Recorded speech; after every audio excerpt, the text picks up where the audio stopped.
दोस्तों, death game के पिछले पार्ट में हमने देखा था कि ईजे को करने की सजा मिली और 12 बार का मजा चखाने के लिए ने उसे ऐसे शरीरों में भेजा जो कि मरने वाले थे और ईजे 7 बार का मजा चख चुका था। लेकिन फिर टेकांग कंपनी के सीईओ पार्क ने जीसू और ईजे के 7वें शरीर को दोनों को एक साथ करके मार दिया था और तब ईजे को पता चला था कि अब तक की उसे मिली सारी मौत के पीछे पार्क का ही हाथ था। दोस्तों, अगर आपने इसके पहले पार्ट को नहीं देखा तो डिस्क्रिप्शन में और आई बटन में आपको इस वीडियो की लिंक मिल जाएगी।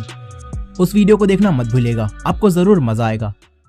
तो 5वें एपिसोड की शुरुआत में ईजे जीसू के मरने पर काफी गुस्सा होकर डेथ के पास आता है और उसे एक गोली मार देता है। फिर हम 2 गुंडों को देखते हैं जो कि एक आदमी को बहुत बुरी तरह से मार रहे होते हैं। तभी यहाँ पर एक आदमी ग्योंगचुल आता है और उन दोनों गुंडों को मारकर उस आदमी को बचा लेता है। लेकिन ग्योंगचुल उस आदमी को बचाकर अपनी कार में लाता है और बेहोशी की दवा पिलाकर उसे बेहोश कर देता है। इसके बाद ग्योंगचुल उस आदमी को अपने साथ अपने घर में ले जाता है, जहां वो उसे एक बेड से बांध देता है और उस आदमी के होश में आने के बाद ग्योंगचुल उसके शरीर के अलग अलग टुकड़े करने लगता है और उसके खून की छींटों से एक पेंटिंग बनाता है। यहाँ हमें पता चलता है कि ग्योंगचुल एक साइको है।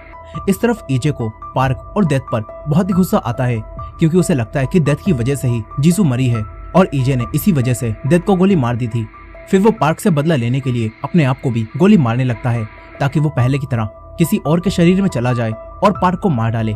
लेकिन ईजे की गन में अब गोलियां खत्म हो जाती हैं और ईजे अपने आप को शूट नहीं कर पाता।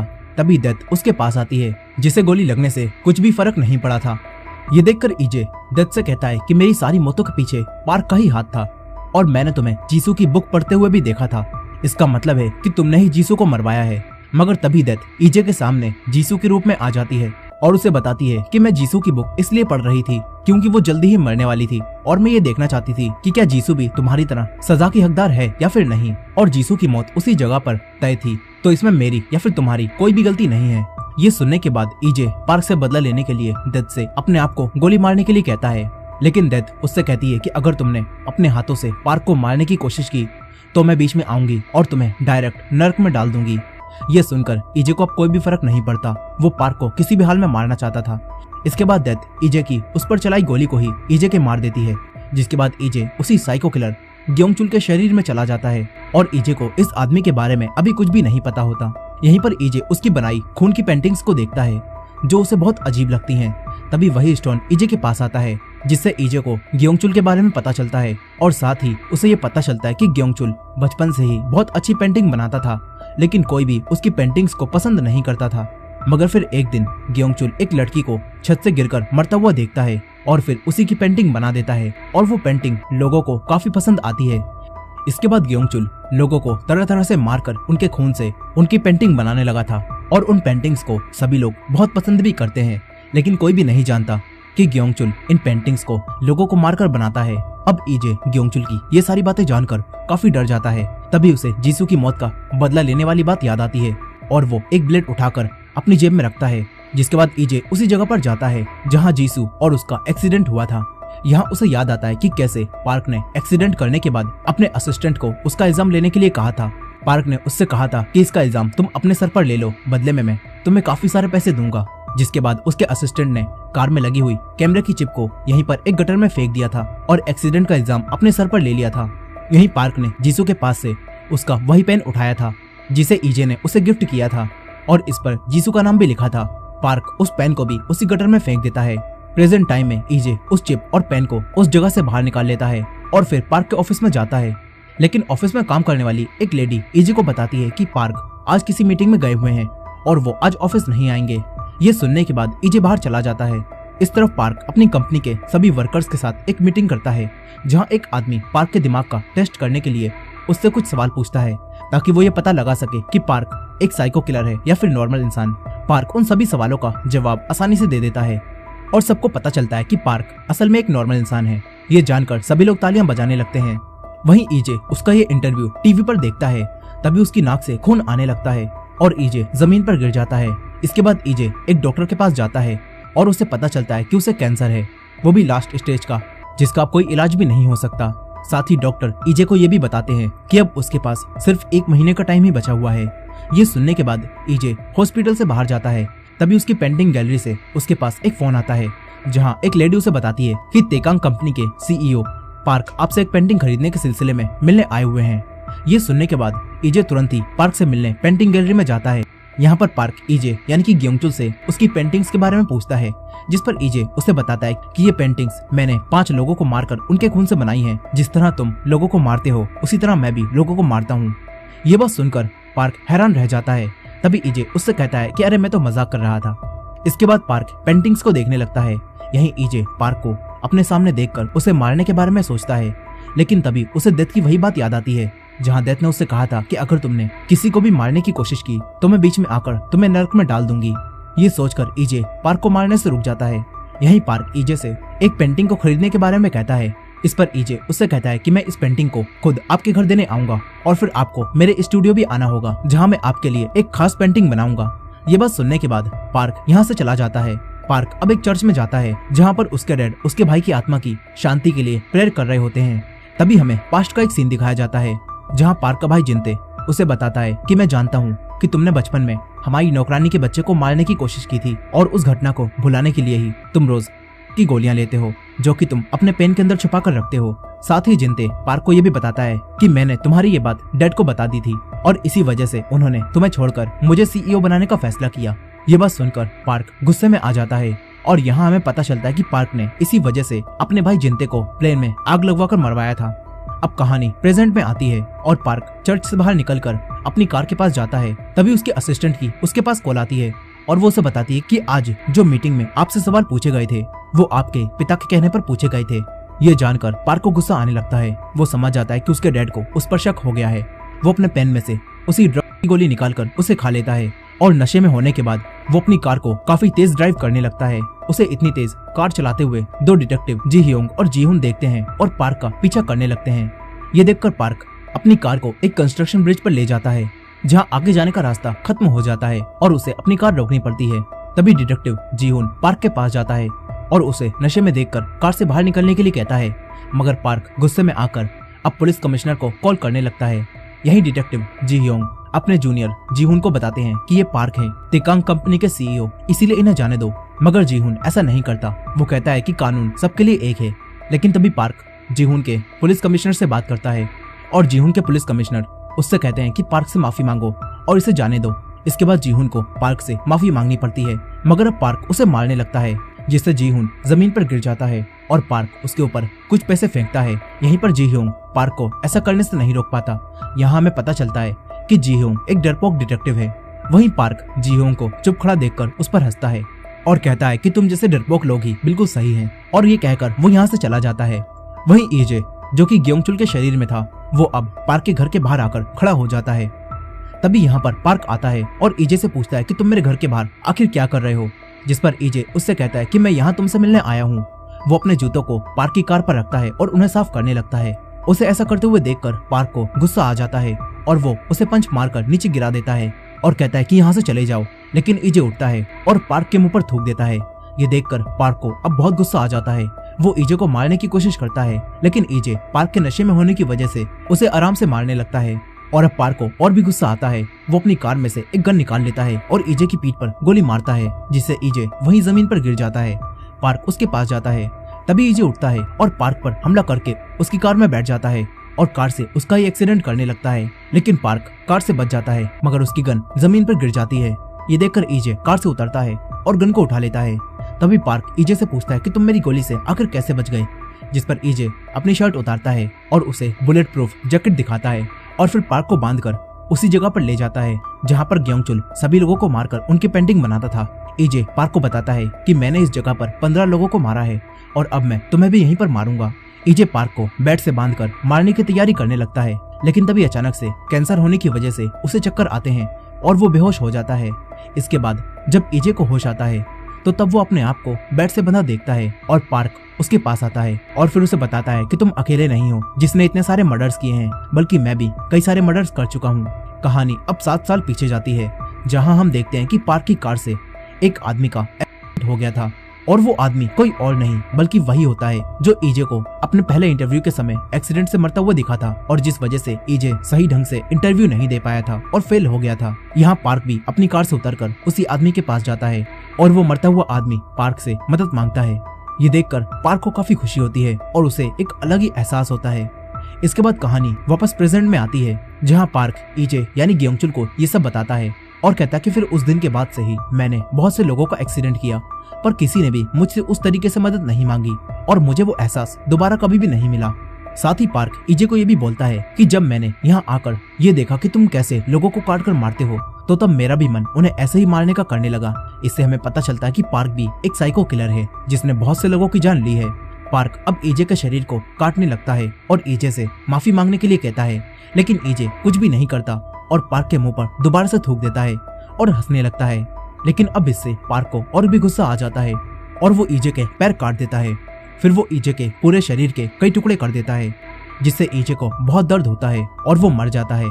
फिर वो डेथ के पास पहुंचता है। अब ईजे की 12 लाइफ में से 8 लाइफ खत्म हो चुकी थी और अब बस उसके पास 4 ही जिंदगियां बची थी। डेथ ईजे से कहती है कि ये अब तक की तुम्हारी सबसे दर्दनाक मौत थी।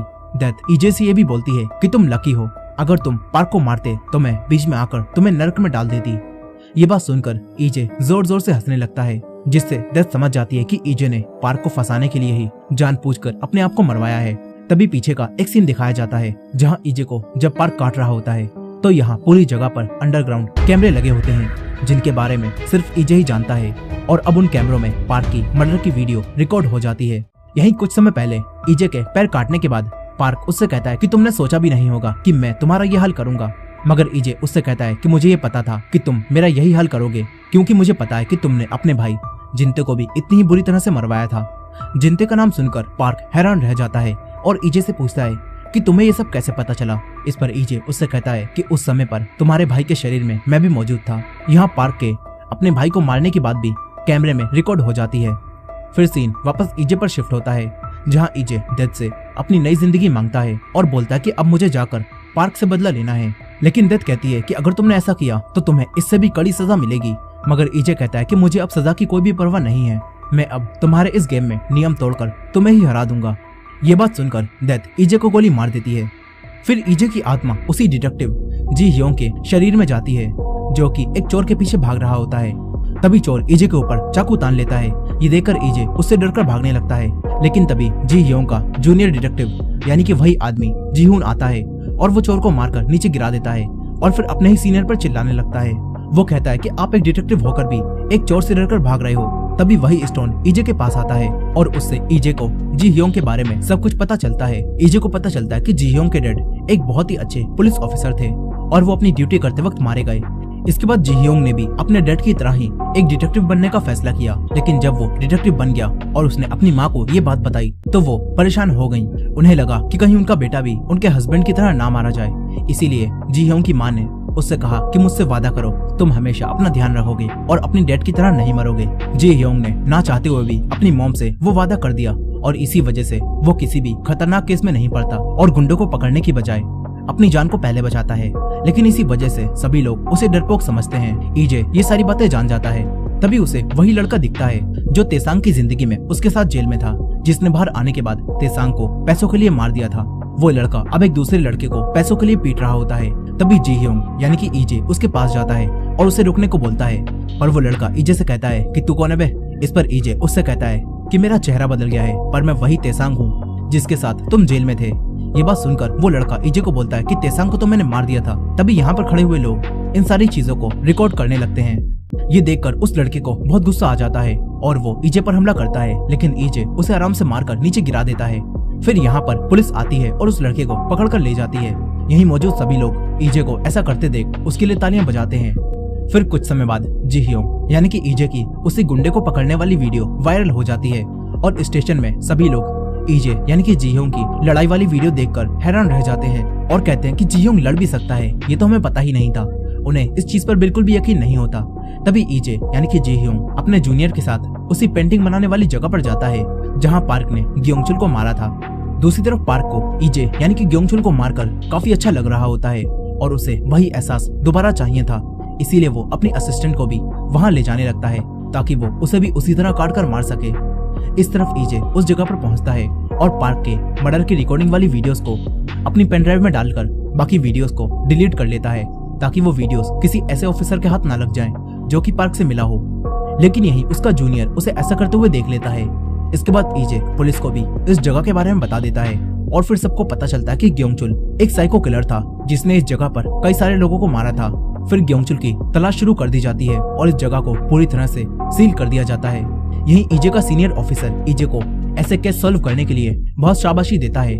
तभी पार्क अपने असिस्टेंट के साथ यहाँ पर आने लगता है, लेकिन ईजे उसे पीछे ही रोकता है और उसे बताता है कि पास ही में यहाँ पर मर्डर हुआ है, जिस वजह से हमने ये पूरा इलाका बंद कर दिया है। हमें लगता है कि वो किलर यहीं कहीं पास में है। पार्क ईजे की बात नहीं समझ पाता और उससे पूछता है कि तुम मुझे ये सब क्यों बता रहे हो, जिस पर ईजे उससे कहता है कि मैं बस आपको चेतावनी दे रहा हूँ, अगर आप यहाँ घूमोगे तो पुलिस आपको ही किलर समझेगी।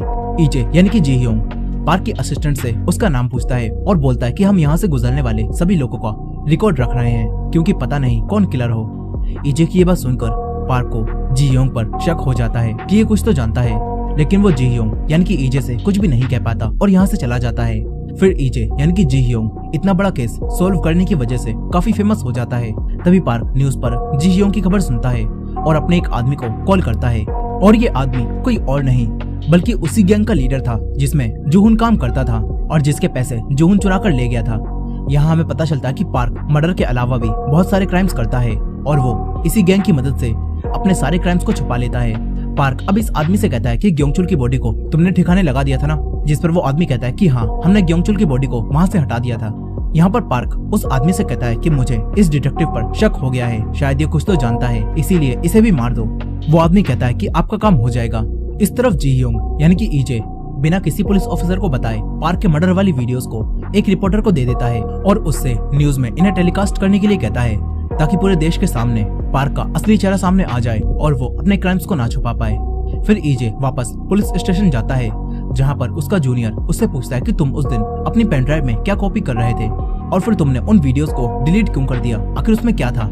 इस पर ईजे उसे बताता है कि उन वीडियोस में ग्योंगचुल का किलर था और वो किलर कोई और नहीं बल्कि तेगांग कंपनी का सीईओ पार्क है। ईजे ये भी बताता है कि अगर मैं उन वीडियोस को स्टेशन में ले आता तो पार्क की पहुंच इतनी ऊपर है कि वो उन वीडियोस को डिलीट करवा देता और फिर पार्क पर कोई भी कार्रवाई नहीं होती, इसीलिए मैंने उन्हें डायरेक्ट रिपोर्टर को दे दिया। ईजे अपने जूनियर से बात कर ही रहा होता है कि तभी उसे अपनी माँ दिखाई देती हैं जो कि पुलिस स्टेशन में आती हैं। ईजे अपनी माँ को पुलिस स्टेशन में आता हुआ देखकर हैरान रह जाता है। माँ को अच्छी जिंदगी देने के लिए वो पैसे उनके घर में छोड़कर आया था ताकि उसकी माँ को कोई तकलीफ ना उठानी पड़े, लेकिन अब भी उसकी वजह से उसकी माँ को तकलीफ उठानी पड़ रही है।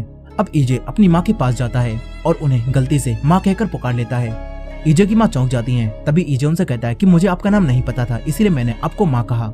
ये सुनकर ईजे की माँ उससे कहती है कि मुझे बहुत दिनों बाद किसी ने माँ कहकर बुलाया है, मुझे ये सुनकर अच्छा लगा।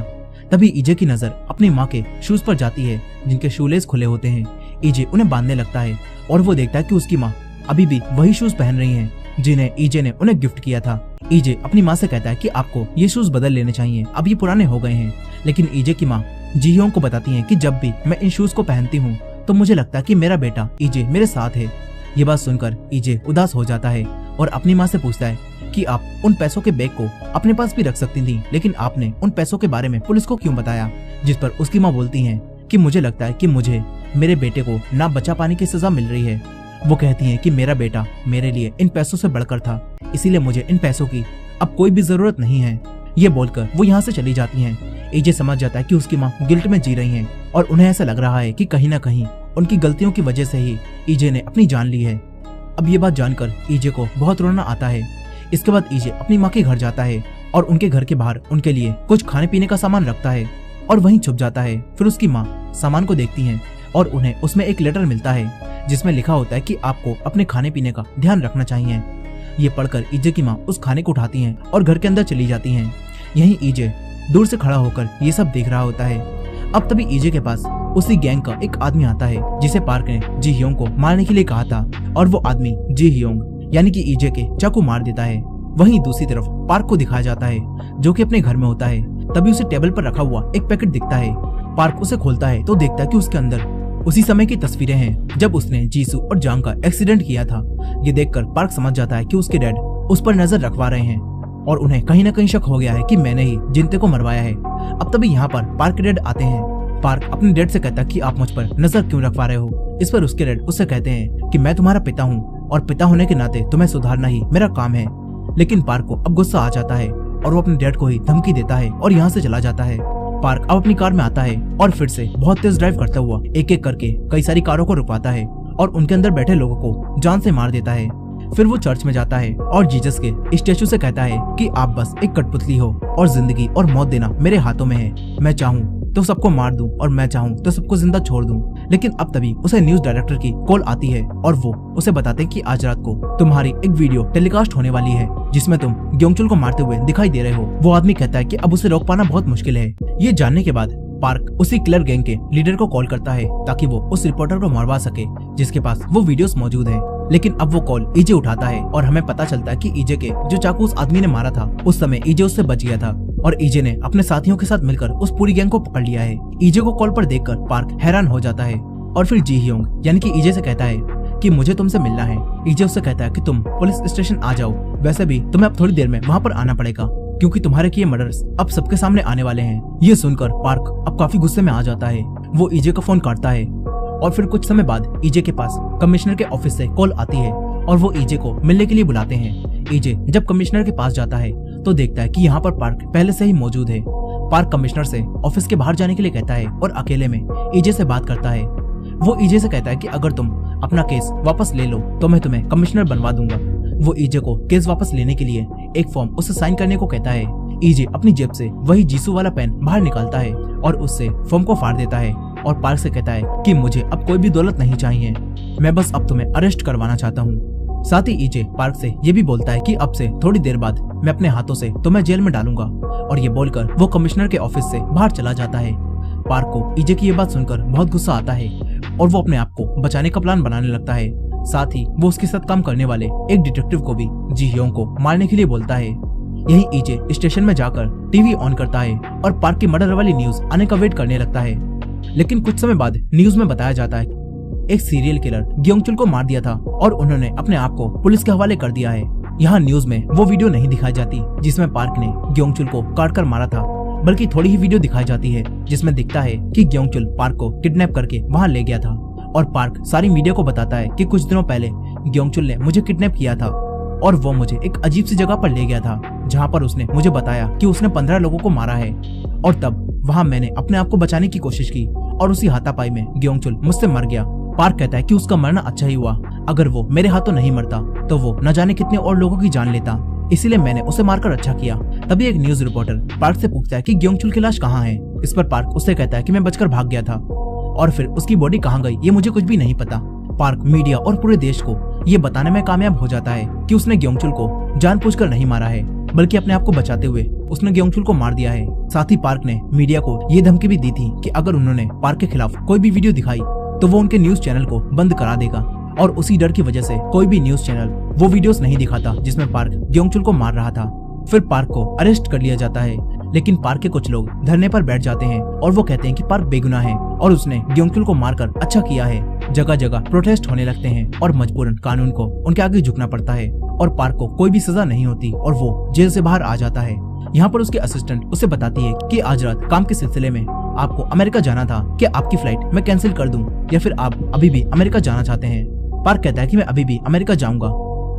यही ईजे को यानी कि जी ह्योंग को कमिश्नर धमकी देता है और कहता है कि अगर तुमने दोबारा पार्क के खिलाफ कोई और सबूत इकट्ठा करने की कोशिश की तो मैं तुम्हें नौकरी से निकाल दूंगा। ये देखकर ईजे अब काफी उदास हो जाता है क्योंकि उसकी इतनी मेहनत करने के बाद भी वो पार्क को सजा नहीं दिला पाया।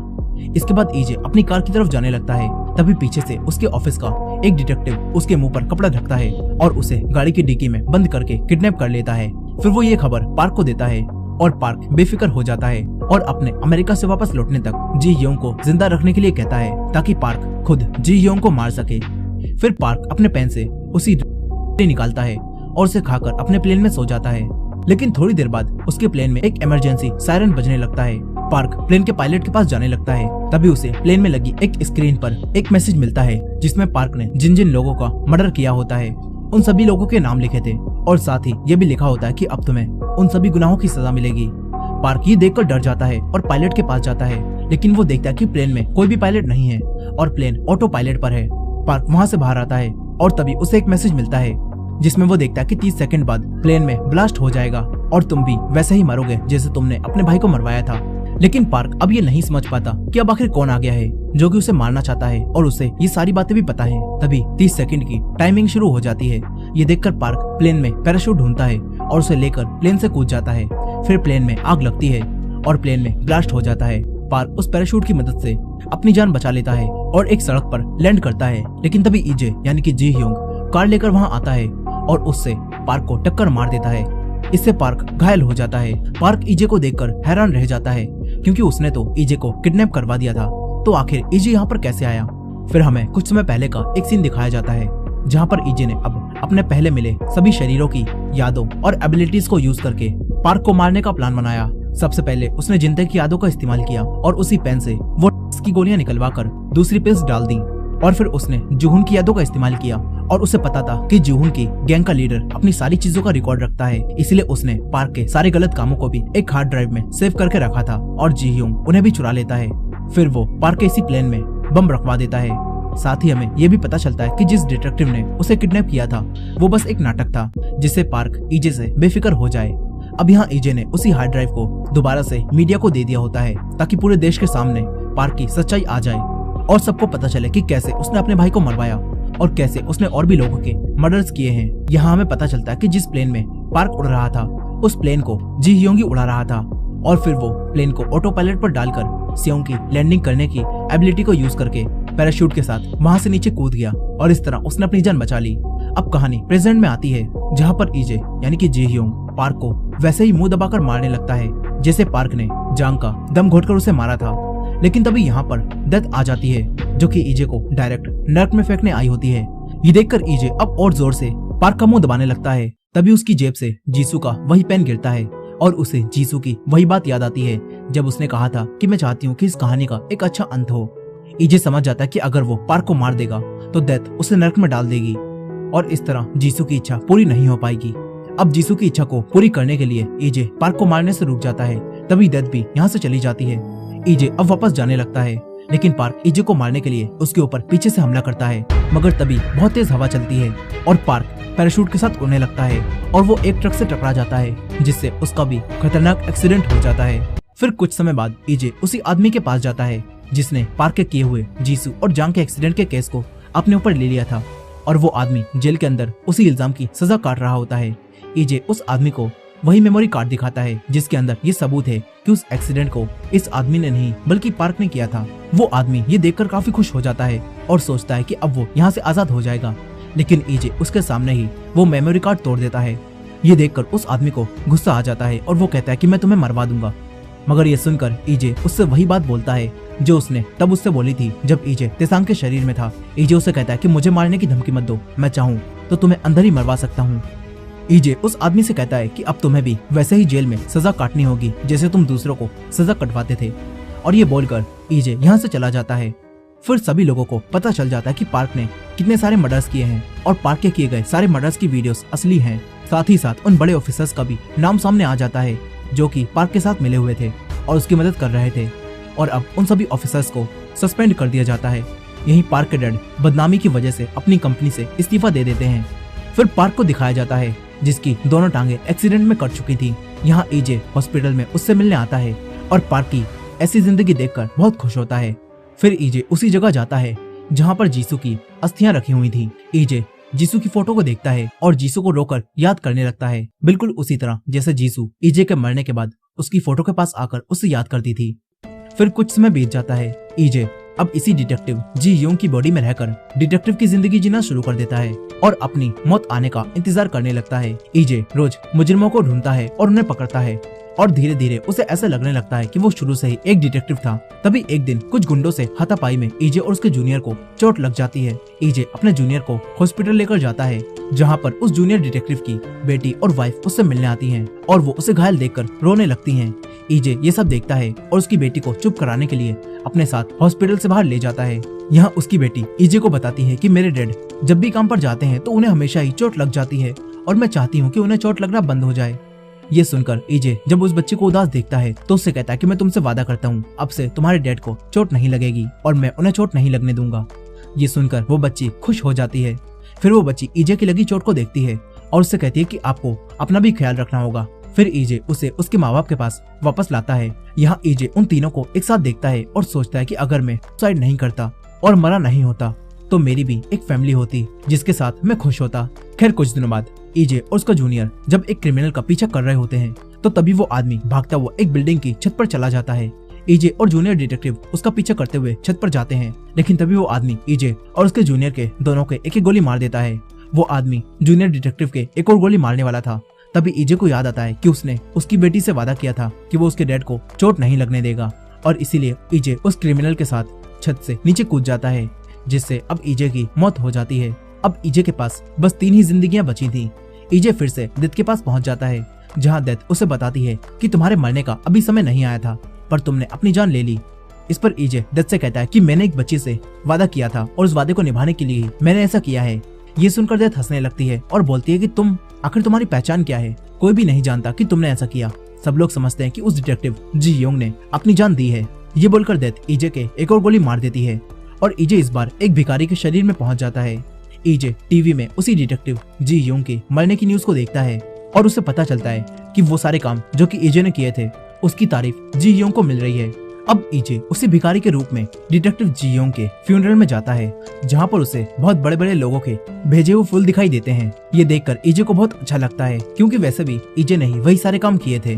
अब ईजे जी योंग के जूनियर की बेटी को रोता हुआ देखता है। ईजे उस बच्ची को हेलो बोलता है, पर वो बच्ची ईजे को देखकर डर जाती है। फिर वो दोनों वहाँ से चली जाती हैं। तभी ईजे को एक पुलिस ऑफिसर देखता है और उसकी गंदी हालत देखकर वो उसे यहाँ से भगाने लगता है। लेकिन तभी यहाँ पर वही डिटेक्टिव आ जाता है जो ईजे के साथ काम करता था, और वो डिटेक्टिव उसी ऑफिसर को रोकता है और ईजे को भिखारी समझकर उसे कुछ खाना दे देता है। ईजे को ये सब देखकर काफी बुरा लगता है। तभी इस फ्यूनरल में प्राइम मिनिस्टर आते हैं। ये देखकर सभी लोग ईजे को धक्का देकर साइड कर देते हैं। ईजे समझ जाता है कि जो अच्छे काम उसने किए थे उनके बारे में किसी को कभी भी पता नहीं चलेगा और उन कामों का कोई भी मतलब नहीं है, और इसी वजह से डेथ उससे कह रही थी कि आखिर तुम कौन हो। अब ये सब जानकर ईजे वापस जाने लगता है। तभी वो उसी जूनियर डिटेक्टिव को रोता हुआ देखता है। वो ये सोच रहा था कि उसके सीनियर जी योंग की मौत उसकी वजह से हुई है, मगर ईजे उस जूनियर के पास जाता है और उससे बोलता है कि जी योंग की मौत तुम्हारी वजह से नहीं हुई है, तुम उसकी मौत का जिम्मेदार खुद को मत समझो। मगर ये सुनकर वो डिटेक्टिव गुस्से में आ जाता है और ईजे पर ही चिल्लाने लगता है, क्योंकि उसकी नजरों में ईजे एक भिखारी था। ईजे को ये सब देखकर काफी दुख होता है और वो रोने लगता है। वो समझ चुका था कि कोई भी उसे नहीं जानता और उसकी खुद की कोई भी पहचान नहीं है। अब तभी यहाँ पर उसी भिखारी के शरीर की यादों वाला स्टोन ईजे के पास आने लगता है, लेकिन ईजे इस बार नहीं चाहता था कि उसको इस भिखारी की यादें मिलें। इसी वजह से ईजे उस स्टोन से बचने के लिए सीढ़ियों पर भागने लगता है। तभी उसका पैर फिसलता है और वो सीढ़ियों पर ही गिरकर यहीं पर मर जाता है। ईजे के पास अब बस 2 लाइफ ही बची थी। ईजे डेथ से उसे जल्दी से गोली मारने को कहता है और कहता है कि अब मुझे बस 2 बार और मरना है और फिर इसके बाद मैं आजाद हो जाऊंगा। लेकिन डेथ ईजे को बोलती है कि ये मौतों का दर्द तो कुछ भी नहीं है, जो दर्द तुम्हें आखिर में मिलेगा वो काफी बुरा होगा।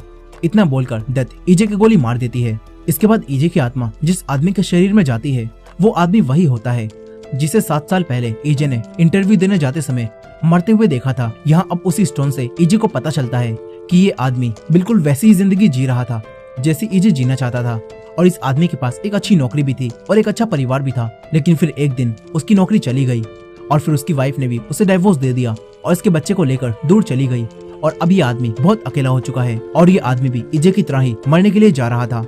ये सारी बातें जानकर ईजे समझ जाता है कि इस आदमी का हाल बिल्कुल वैसा ही हो गया है। अब ईजे इस जिंदगी को भी खत्म करने के लिए मरने के बारे में सोचता है। यही क्योंकि ये 7 साल पहले का समय था, इसीलिए हम 7 साल पहले के ईजे को भी देखते हैं जो कि तेकांग कंपनी में इंटरव्यू देने जा रहा था। लेकिन तभी वो आदमी जिसके शरीर में ईजे की आत्मा आई है वो भागता हुआ आता है और रोड के बीच में जाकर खड़ा हो जाता है, और तभी पार्क की कार से उसका एक्सीडेंट हो जाता है। ईजे जो कि इस आदमी के अंदर होता है अब वो डायरेक्ट अपने ही सामने जाकर गिरता है, और ईजे जब अपने आप को अपने सामने देखता है तो वो समझ जाता है कि ये कौन सा समय है। ईजे अपने आप को ये बताने की कोशिश करता है कि सुसाइड मत करना, लेकिन पास्ट वाला ईजे इस आदमी की बातें समझ नहीं पाता और ये आदमी यानी कि ईजे यहाँ पर मर जाता है। फिर ईजे दोबारा से डेथ के पास पहुंचता है और उससे अपनी बची हुई एक आखिरी जिंदगी भी मांगता है, और डेथ से उसे गोली मारने को कहता है और कहता है कि तुम मुझे जो ये सजा दे रही हो उससे अच्छी तो मौत ही है, इसीलिए मैं अगले शरीर में जाकर तुरंत ही अपने आप को मार लूंगा, फिर चाहे मुझे नर्क में ही क्यों ना जाना पड़े। लेकिन डेथ ईजे से कहती है कि मुझे नहीं लगता अब तुम ऐसा कर पाओगे, और ये कहकर डेथ ईजे को गोली मार देती है। इसके बाद ईजे अपने आप को अपने ही घर में पाता है जहाँ ईजे बचपन से पला होता है। ईजे जल्दी से अपने आप को शीशे के अंदर देखता है और उसे पता चलता है कि इस बार उसकी आत्मा उसकी माँ के शरीर में आई है। ये देखकर ईजे हैरान रह जाता है और समझ जाता है कि डेथ ये जानती थी कि अब मैं अपनी माँ के शरीर में जाऊंगा और इसीलिए उसने मुझसे कहा था कि मैं इस बार अपनी जिंदगी को खुद खत्म नहीं कर पाऊंगा। अब तभी ईजे की माँ की यादों का स्टोन ईजे के पास आता है। ईजे को ऐसा लगता था कि वो अपनी माँ के बारे में सब कुछ जानता है, लेकिन अब उसे अपनी माँ के असल दुखों के बारे में पता चलता है। ईजे को स्टोन की मदद से पता चलता है कि उसकी माँ शुरू से ही एक सेलिब्रिटी बनना चाहती थी, लेकिन उन्हें एक आदमी से प्यार हो गया और फिर ईजे के पैदा होने के बाद उन्होंने अपना सेलिब्रिटी बनने का सपना छोड़ दिया और अपनी जिंदगी खुशी से जीने लगी। मगर फिर एक दिन उनके हस्बैंड यानी कि ईजे के डैड की मौत हो गई, जिससे वो अंदर से टूट गई। मगर ईजे के सहारे उसकी माँ ने जीना नहीं छोड़ा। लेकिन फिर एक दिन ईजे की तबीयत खराब हो गई और उसकी माँ बहुत परेशान हो गई। वो ये सोच रही थी कि काश मेरे बेटे की जगह मेरी तबीयत खराब हो जाती और मेरे बेटे को इतनी तकलीफ ना झेलनी पड़ती। ईजे को यहाँ पता चलता है कि उसकी माँ ने उसे पालने में कितनी मेहनत की थी, पर ईजे ने उनका दर्द नहीं समझा और अपनी जान लेकर उन्हें कितना दुख दिया। ईजे को यहाँ ये भी पता चलता है कि जब उसने था और तब जब उसकी माँ को ये खबर मिली थी तो उन्हें कितना दुख हुआ था। ईजे समझ पाता है कि उसने अपनी माँ का कितना दिल दुखाया और उन्हें कितनी तकलीफ पहुंचाई। यहाँ ईजे को ये भी पता चलता है कि ईजे के मरने के बाद उसकी माँ अपने आप को ही ईजे की मौत का जिम्मेदार ठहराने लगी थी और वो दुखी रहकर अपने आप को सजा दे रही थी। अब ईजे समझ पाता है कि डेथ शुरू से ही ये सब जानती थी और उसे पता था कि मेरे सुनने से मुझसे प्यार करने वालों को कितना दुख हुआ है और यही मेरा सबसे बड़ा गुनाह था, जिस वजह से मुझे ये सारी सजा मिल रही है। और आखिर में ये सारे दुख जो कि ईजे ने दूसरों को दिए थे वो उसके पास ही लौटकर आ गए हैं। अब ईजे अपनी माँ के शरीर में रहकर अपनी माँ की तरह ही जिंदगी जीने का फैसला करता है। वो उन सभी दुखों को महसूस करता है जो उसकी माँ ने उसके मरने के बाद महसूस किए थे। ईजे रोज सुबह 3:30 पर उठकर उसी काम पर जाता है जो उसकी माँ सालों से कर रही थी। ईजे जब ट्रेन में होता है तो उसे एहसास होता है कि सुबह की पहली ट्रेन में वो बूढ़े माँ बाप बैठे होते हैं जो अपने बच्चों के आराम के लिए खुद के आराम को छोड़कर काम पर चल देते हैं। अब वापस आते समय ईजे के पैरों में बहुत जोर का दर्द होने लगता है, जिससे उसे पता चलता है कि उसकी माँ इतनी तकलीफ में होने के बाद भी कितना काम करती थी। ईजे काम से वापस आता है और अपने पैरों के दर्द के लिए दवाई ढूंढने लगता है। तभी उसे कुछ सेविंग अकाउंट की पासबुक दिखाई देती हैं, जिनमें ईजे की माँ ईजे की अच्छी जिंदगी के लिए पैसे सेव कर रही होती हैं, लेकिन ईजे ने सुस्त करके अपनी ही जिंदगी बर्बाद कर ली। ये सब देखकर ईजे को बहुत बुरा लगता है और ईजे रोने लगता है। फिर ईजे उसी जगह जाता है जहाँ पर उसकी अस्थियां रखी हुई हैं। वो अपनी फोटो को देखता है और उसे एहसास होता है कि काम से वापस आने के बाद रोज उसकी माँ यहाँ पर आती थी और उसकी फोटो को देखती थी और उन्हें बहुत दुख होता था। उसकी माँ ईजे को काफी मिस करती थी। ये सब जानकर ईजे अपने किए पर बहुत रोता है और ये सोचता है कि इतनी अच्छी माँ होने के बाद भी उसे अपनी जिंदगी बुरी लगती थी और उसने अपनी जिंदगी खत्म कर दी। ईजे को अपनी सारी गलतियों का एहसास हो जाता है। वो सोचता है कि अगर उसका दोबारा से जन्म हो तो वो इन्हीं माँ का बेटा बनकर जन्म लेना चाहेगा। तभी ईजे की नजर अपनी माँ के शूज पर जाती है और उसे याद आता है कि जब उसने अपनी माँ को ये शूज गिफ्ट किए थे तो तब उसकी माँ ने उससे कहा था कि मैं एक माउंटेन पर जाना चाहती हूँ जहाँ पर मैं तुम्हारे डैड और तुम्हारे साथ गई थी। ये बात सुनकर ईजे ने अपनी माँ से ये वादा किया था कि मैं एक दिन आपको वहाँ लेकर जरूर जाऊंगा, मगर ईजे अपनी माँ से किए हुए वादे को पूरा नहीं कर पाया और उसने कर लिया। खैर अब यहाँ पर ईजे अपनी माँ से किए हुए वादे को पूरा करने के लिए अपनी माँ के बूढ़े शरीर के साथ ही उसी माउंटेन पर चढ़ने जाता है। ईजे को काफी दर्द हो रहा था, लेकिन वो अपनी माँ के लिए उस माउंटेन के ऊपर चढ़ जाता है। यहाँ से उसे डूबते हुए सूरज के साथ एक बहुत खूबसूरत नजारा दिखाई देता है, जो देखकर ईजे को काफी अच्छा लगता है। ईजे दिल ही दिल में अपनी माँ से माफी मांगता है और कहता है कि मुझे माफ कर देना, मैं जीते जी आपको यहाँ पर नहीं ला पाया। इसके बाद ईजे उस माउंटेन से नीचे उतरने लगता है। तभी रात ज्यादा होने की वजह से उसका पैर फिसलता है और ईजे अपनी माँ के शरीर के साथ ही नीचे गिर जाता है। ईजे को काफी चोट लग जाती है। ईजे मदद के लिए आवाज लगाता है, लेकिन कोई भी उसकी आवाज को नहीं सुन पाता। ईजे को लगता है कि अब ऐसे ही उसकी आखिरी मौत भी हो जाएगी। ईजे लेकिन तब भी हिम्मत करता है और उठने की कोशिश करता है, मगर वो नहीं उठ पाता और बेहोश होने लगता है। मगर बेहोश होते होते वो अपनी माँ से कहता है कि माँ जिंदा रहना। इसके बाद वो बेहोश हो जाता है, लेकिन कुछ समय बाद उसे होश आता है और वो अपने आप को हॉस्पिटल के अंदर पाता है। ईजे को पता चलता है कि अभी भी उसकी माँ मरी नहीं है और ना ही उसकी आखिरी जिंदगी अभी खत्म हुई है। ईजे को अब एहसास होता है कि जिस तरह कल रात को वो अपनी माँ को जिंदा रखने की कोशिश कर रहा था, तो वैसे ही उसकी माँ भी उसे जिंदा रखने की कोशिश कर रही थी। ये जानकर ईजे को बहुत बुरा लगता है। वो बहुत ज्यादा रोता है। अब कहानी 32 साल आगे जाती है, जहाँ ईजे अपनी माँ के शरीर में अब भी अपनी जिंदगी बिता रहा था। ईजे की माँ का शरीर अब बहुत ज्यादा बुरा हो चुका था। यहाँ ईजे अभी भी अपनी माँ और जीसू को बहुत मिस करता है। साथ ही उसे ये भी याद होता है कि सुसाइड करने की उसे इतनी लंबी सजा मिल रही है। यहाँ ईजे को अब ये पता चलता है कि जिस नजरिए से उसने दुनिया को देखा था वो उसकी बहुत बड़ी गलती थी। और इन्हीं अफसोसों के साथ एक दिन ईजे जीसू और अपनी माँ को याद करता हुआ यहीं पर मर जाता है और इस तरह उसकी आखिरी जिंदगी भी खत्म हो जाती है। ईजे एक बार फिर से डेथ के पास पहुंच जाता है और डेथ से कहता है कि मुझे लगा नहीं था, पर मुझे तुम्हारी कमी बहुत महसूस हुई और इतने समय बाद तुमसे मिलकर अच्छा लग रहा है। डेथ भी ईजे से कहती है कि मुझे वैसे तो समय बीतने का एहसास नहीं होता, पर मुझे लग रहा है कि इस बार तुम्हें कुछ ज्यादा ही देर हो गई। अब यहाँ ईजे डेथ से कहता है कि इस जिंदगी में मिले समय में मैंने बस तुमसे माफी मांगने के बारे में ही सोचा था। ईजे अपने घुटनों के बल बैठकर डेथ से माफी मांगता है और रोते हुए उससे कहता है कि क्या तुम मुझे एक बार फिर से गोली मारकर मुझे अपने असली शरीर में जीने का मौका दे सकती हो। इस पर डेथ ईजे से कहती है कि तुम्हारे नाम की अब सारी गोलियां खत्म हो चुकी हैं। ये सुनकर ईजे बहुत रोता है और अपनी सारी गलतियां सुधारने के लिए डेथ से अपनी जिंदगी वापस मांगता है, जिसमें वो जीसू और अपनी माँ के साथ जी सके। डेथ को ईजे पर अब तरस आ जाता है और वो गन में एक गोली डालती है और ईजे से कहती है कि अगर इस गन से गोली चल गई तो तुम्हें तुम्हारी असली जिंदगी जीने का मौका मिल जाएगा जो कि तुम मांग रहे हो, लेकिन अगर गोली नहीं चली तो फिर गॉड ही तुम्हारा फैसला करेंगे। ईजे डेथ से गन लेता है और अपने आप को शूट कर लेता है। फिर हमें वही सीन दिखाया जाता है जब ईजे सुसाइड करने वाला था और उसकी माँ उसे कॉल कर रही थी। यहाँ ईजे अब सुसाइड नहीं करता और अपनी माँ की कॉल को उठा लेता है और उनसे बात करता है, जिससे पता चलता है कि ईजे को अब दोबारा से अपनी जिंदगी जीने का मौका मिल गया है। और इसी एंडिंग के साथ ये कहानी यहीं खत्म हो जाती है। दोस्तों, ये कहानी हमें सिखाती है कि कई बार हमें लगता है कि हमारी जिंदगी में बहुत परेशानियां हैं और हमारी जिंदगी दुखों से भरी हुई है, लेकिन जब भी हमें ऐसा लगे तो तब हमें एक बार फिर से अपनी जिंदगी के बारे में सोचना चाहिए। हमारे आसपास हमेशा वो लोग होते हैं जो हमसे प्यार करते हैं और हमें कोई भी गलत कदम उठाने से अच्छा हमेशा अपने पेरेंट्स से और उन सभी लोगों से जो हमसे प्यार करते हैं उनसे अपने दुखों और परेशानियों को बांटना चाहिए। वैसे भी एक न एक दिन सारे दुख और परेशानियां खत्म हो ही जाएंगे, तो दुखों और परेशानियों की वजह से अपनी जिंदगी को खत्म करने की आखिर क्या जरूरत। खैर, आपको ये कहानी कैसी लगी अपने ओपिनियन कमेंट में जरूर बताइएगा। और ये वीडियो पसंद आई हो तो वीडियो को लाइक करके हमारे चैनल वॉच मिस्ट्रीज हिंदी को सब्सक्राइब करना मत भूलिएगा। मिलते हैं नेक्स्ट वीडियो में।